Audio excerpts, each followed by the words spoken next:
Hi అండి, ఎలా ఉన్నారు? బాగున్నారా? బాగుండాలని కోరుకుంటున్నాను. నేను మీ లక్ష్మిని. నేనైతే మన ఫ్రూట్స్ కోసం బజార్కి వెళ్ళినప్పుడు అవకాడో అయితే కనిపించింది. సరే ఒక్కటైతే తీసుకుని జ్యూస్ అయితే చేద్దాంలే అని చెప్పి అయితే తీసుకున్నాను అనమాట. యాక్చువల్గా ఎప్పుడు చేయలేదు.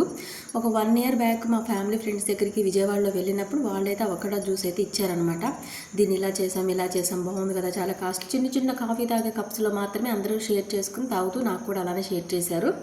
డిఫరెంట్గా బాగుంది అనుకున్నాను. ఈ మధ్య హాస్పిటల్కి వెళ్ళినప్పుడు డాక్టర్స్ అయితే అసలు బ్లడ్ లేదమ్మా, చాలా వీక్ అయిపోయావు, ఇలా అయిపోయావు, చాలా హెల్తీ ఫుడ్ తీసుకోవాలి, లేకపోతే అంతే సంగతిని చాలా గట్టిగా వార్నింగ్ ఇచ్చారు.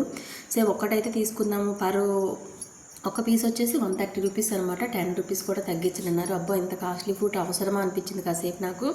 బట్ హెల్త్ కోసం తప్పదులే, డాక్టర్స్కి వేలు పోసే కంటే చూద్దాం 2 డేస్ తాగుదామని హాఫ్ పీస్ మాత్రమే ఈరోజు చేద్దామని డిసైడ్ అయి కూర్చున్నా. వాటితో పెద్ద యుద్ధమే చేయాల్సి వచ్చింది. ముక్కలు కోయటం కానీ తోలు తీయటం కానీ పెద్ద టాస్క్ అయిపోయింది నాకు.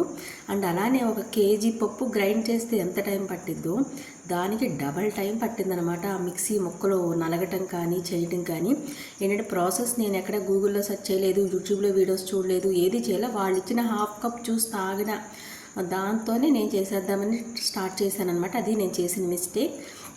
యాక్చువల్గా అవకాడో వచ్చేసేసి ఫుల్ బాగా మిగిలిపండిపోయిన కాయతో అయితే చేయాలంట. ఇది ఇంకా పచ్చిగానే ఉందని తర్వాత తెలిసింది. నోట్లో అయితే పెట్టుకు చూశాను, వగరగరగా చేదుగా ఉంది. దేవుడా చేస్తున్నానా అనుకున్నాను. ఫైనల్గా మిక్సీ జార్లో వేసి 1 గంట యుద్ధం చేసిన తర్వాత ఫైనల్గా తొలకలుగా అయితే ఉందన్నమాట. అంత మంచి ఫ్లేవర్ అయితే రాలేదు. నాకు తెలిసి ఎంతో డౌట్ అనుకున్నా.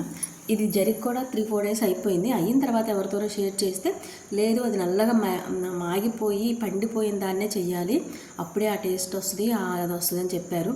అవునా, ఓకే, ఒకసారి ఏదైనా దెబ్బతింటేనే కదా తెలిసేది. ఈసారి మంచిగా అలాంటిది అయితే తీసుకుందాం అనుకుని మీతో అయితే షేర్ చేసుకుంటున్నా.